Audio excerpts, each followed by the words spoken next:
Simon, thanks for your time. Plenty going on over the last week or so. We'll start with the positive news about Jack Charles, called up to the England Academy squad and signing a new 2-year contract. How pleased are you for him on that front? Yeah, very. Obviously, he's not the only one. We've got Hutch and we've got a couple of other lads that are on standby for that as well, which is obviously good news for the club.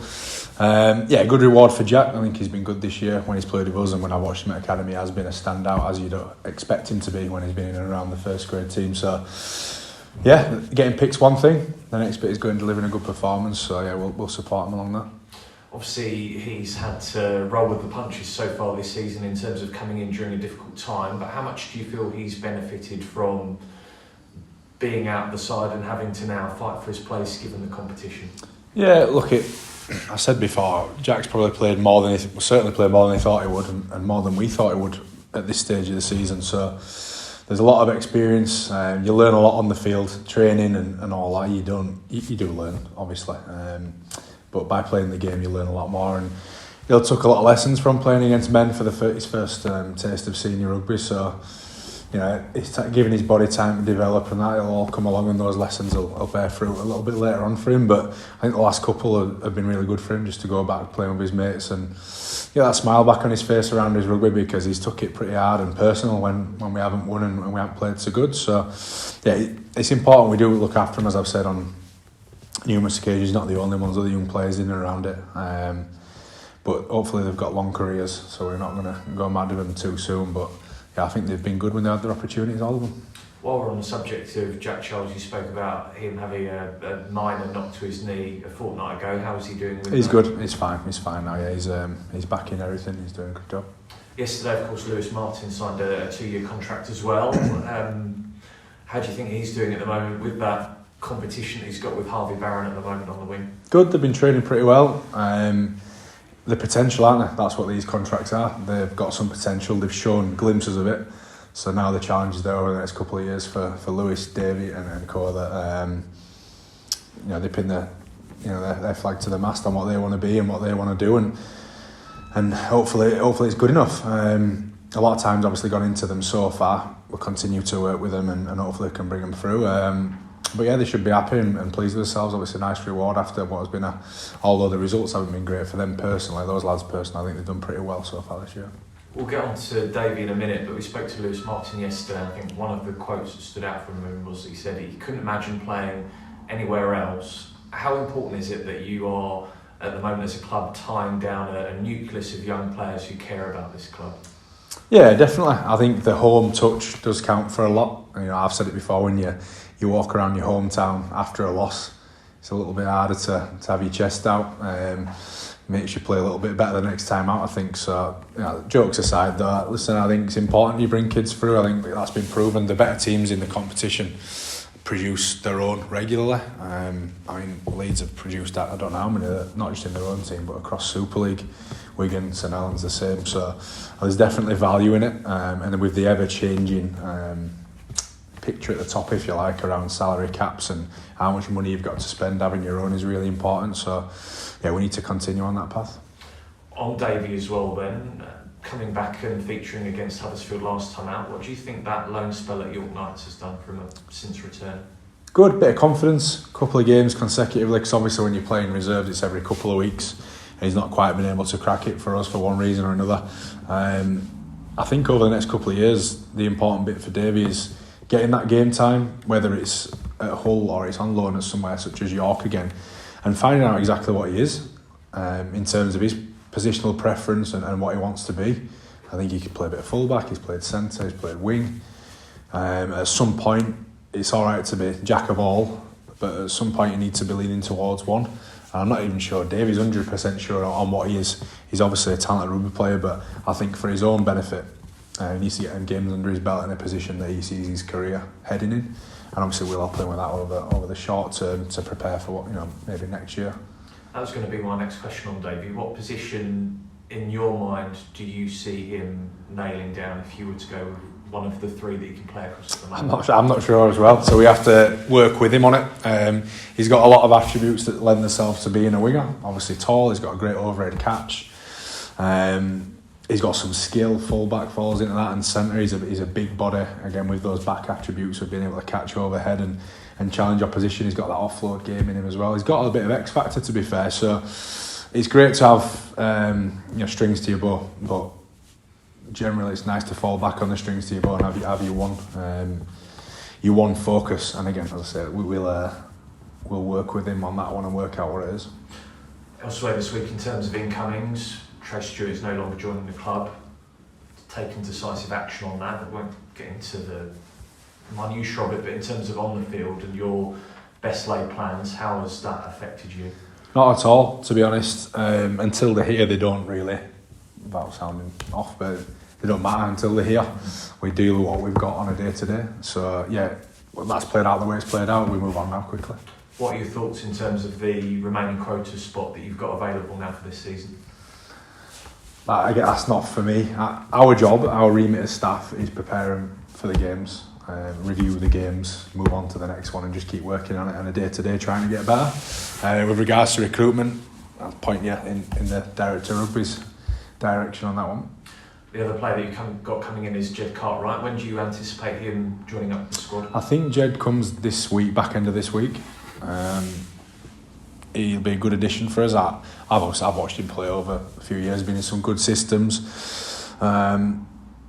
Obviously, Rich is doing the recruitment in the background. We're having conversations and we all do our homework and find out about people and who they are, what they're like as people, and all positive stuff come back around the bloke. I can see the player for myself. I've watched plenty of him. He's a big thing. It takes a bit of handling. He's had some what's the word? Misfortune, if you like, injuries earlier on in his career. Hopefully he can come over here and have a bit of a clean run and show us what he's about. But yeah, he's definitely a good player. It's going to add to us. Have you had any advice from his father on him? No. John's busy. I believe he's in New South Wales camp as well as his Brisbane job and all those bits going on. So again, John's coming next year. He's not going to go mad with his involvement at the moment, I don't think. Obviously, he's having chats with Richie quite regular, with an eye on the future. But for the day-to-day, our job again is just getting on with it. Just quickly on recruitment, looking ahead to next year and Jordan Abdul coming in, how much could his arrival help Jake Truman flourish? I think Jake's spoken to us about needing a strong seven alongside him. Yeah, I think to my knowledge and understanding of Jordan as a player, very strong kicking game, good organisation skills, which True is pretty good off the cuff. He can organise, but I wouldn't say it's the biggest strength of his game. And if someone can take that bit of pressure off him, maybe we see a little bit more of True on the other side of things. But he's young, British, he's from Hull. I'd certainly say he's got a point to prove after the last couple of years. Hopefully we can get him motivated and get him in proper shape to where he can do a good job for us. Just finally on this week's news, going back to the young players, Pete Riding leaving his role as head of youth. How important has he been for you this season in terms of bridging that gap between the academy and the senior team? Yeah, well, we haven't had enough to do with the youngsters. The people managing the youngsters, the scholars, scholarship coaches, the academy head of youth and all that. We see each other around. Our offices aren't mixed, but the short time I've been here, I can clearly see something's been done well, because the lad you mentioned there in Lewis, Charles and Moore, you've got these lads that are coming through. So obviously Pete being here for a couple of years, he can't have done a terrible job. Something must have been done well to get those lads through. But as like all areas, the playing squad's changing, staffing, all these things, I think everything's just under review. And Richie, Adam, the people above us, they're making the choices for what they think is the benefit of their club, and that's their prerogative and what they do. We move on and we get on with it with the next bloke and wish Pete well.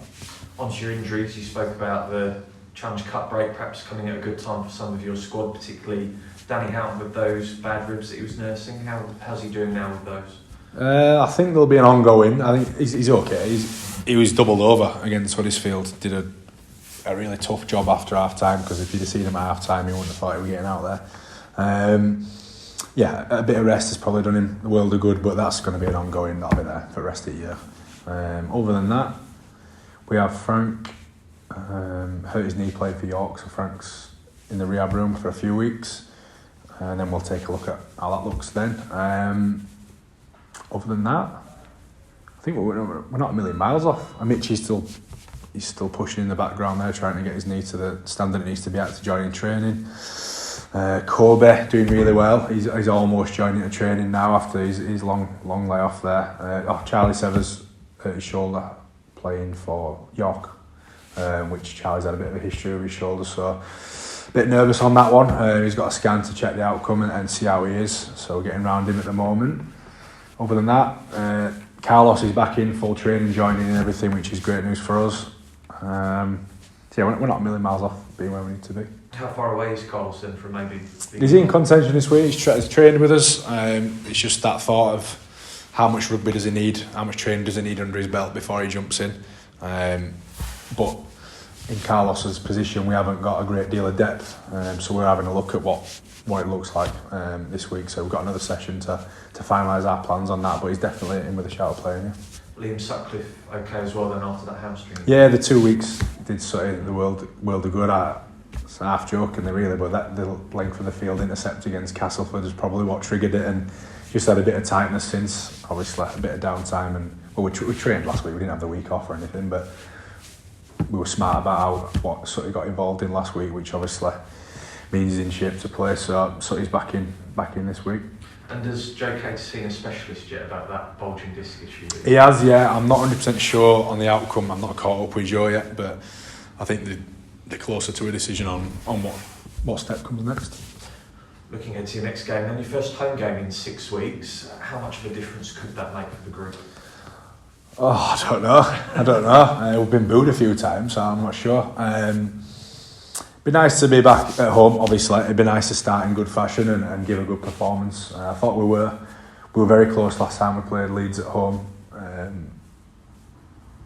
Take out the London game in between, I'd argue we're a better team than we were then.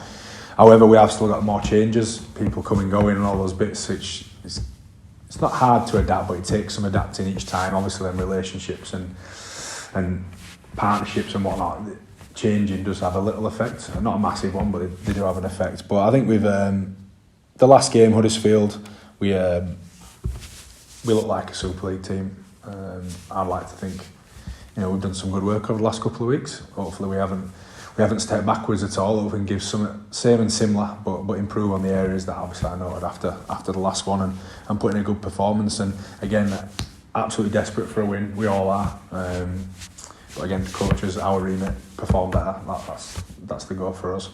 In terms of that next step, attacking sets, finishing them off, defending as well, where's that final game that needs to be made against Leeds Rhinos? Well, I think after the last one, our kicking game wasn't quite where it needed to be, and there were fine margins in that game. There weren't loads of them. There was a handful over the game, but in those moments where you've got an opportunity to dominate a field position, you have to take it, and we let them out of there and too quickly and too easily, I thought.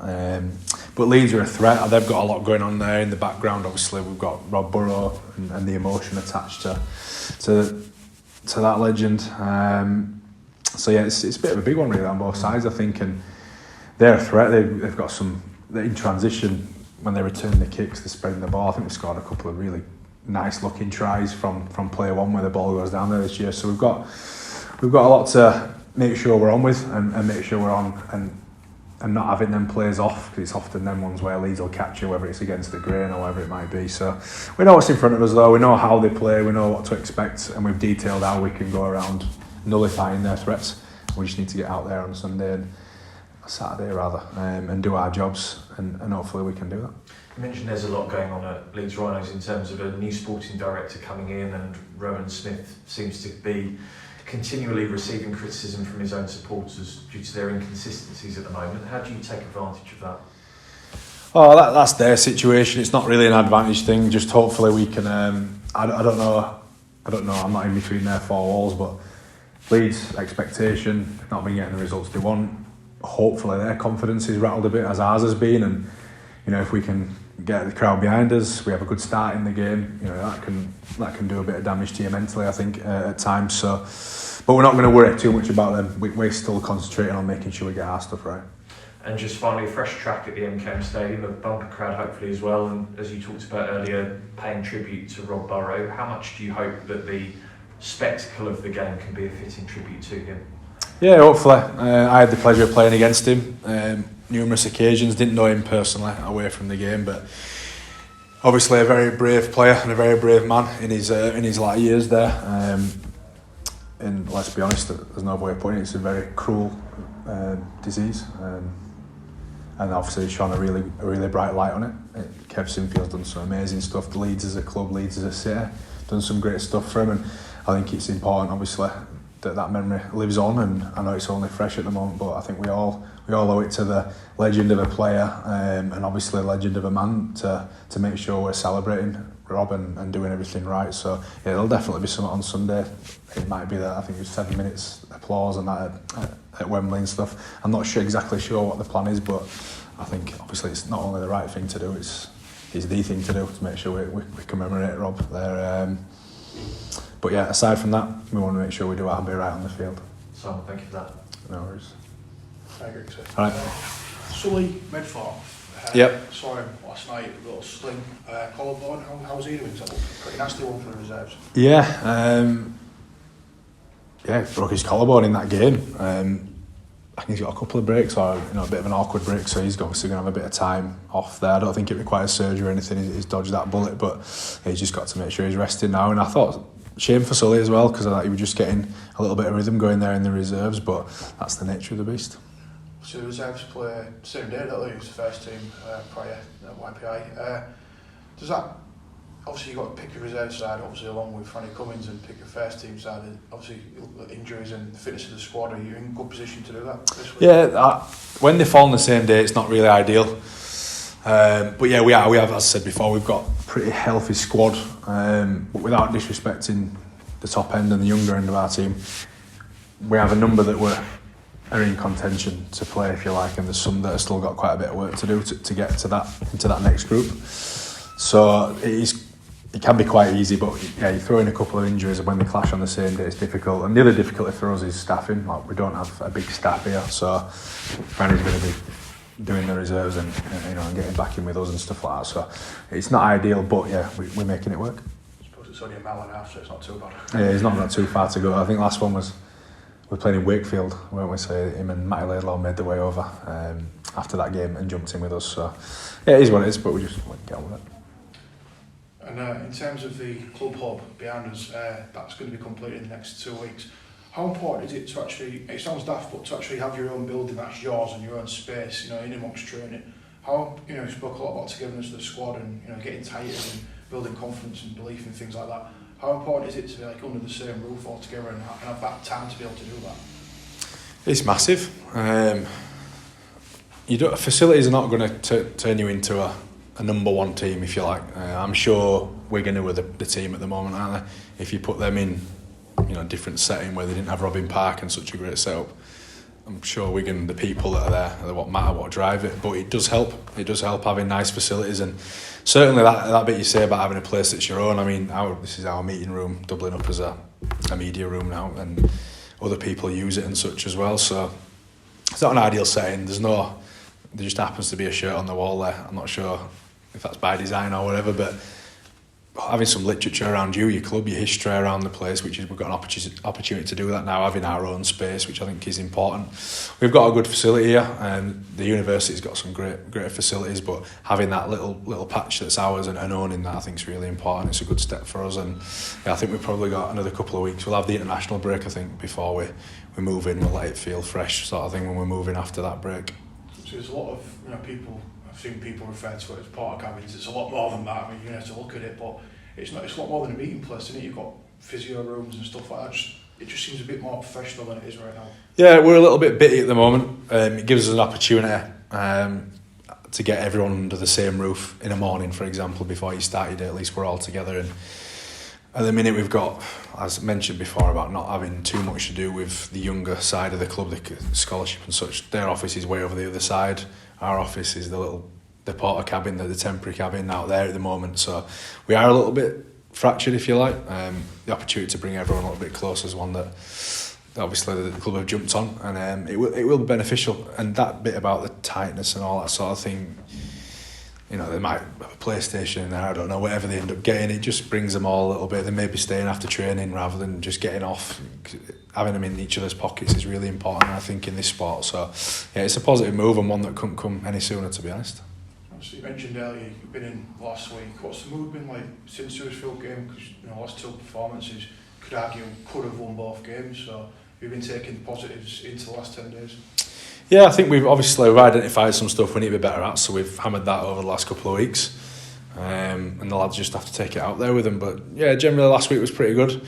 Had a few tough physical days. They got a bit of work done, retested them on some of the stuff we did pre-season, just to check where they're at. And there were no major disappointments, luckily for them. Then we had the weekend refresh, then we're back in and focusing on this one.